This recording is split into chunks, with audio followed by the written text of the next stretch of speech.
Welcome to our channel. Today we how to log into ClickUp after password reset, complete guide step by step clearly. Begin by opening your preferred web browser. Navigate to the ClickUp website by typing in the URL. Once the page loads, locate and click on the login button. On the login page, find the Forgot Password link and click on it. You will be prompted to enter the email address associated with your account. After entering your email, click on the Send Reset Link button. Check your email inbox for a message from ClickUp. If you don't see it, be sure to check your spam or junk folder. Open the email and click on the password reset link provided.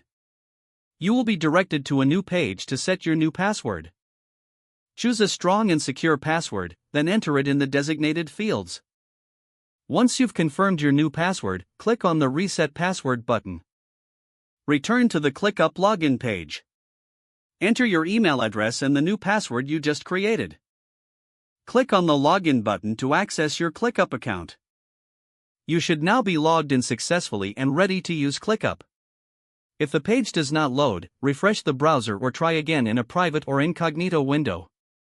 Make sure you are using the correct email address, then retype it carefully to avoid small typos.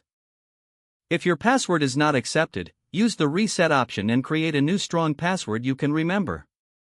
Check your spam folder for verification or security emails, then complete any requested confirmation steps.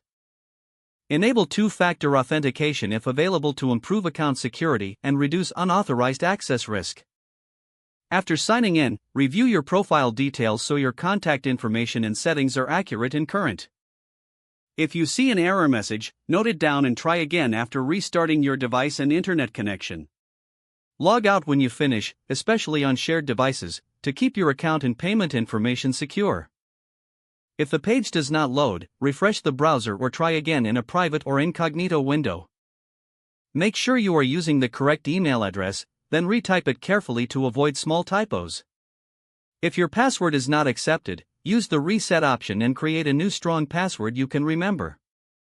Check your spam folder for verification or security emails, then complete any requested confirmation steps. Don't forget to like this video and subscribe to our channel for more step-by-step tech guides.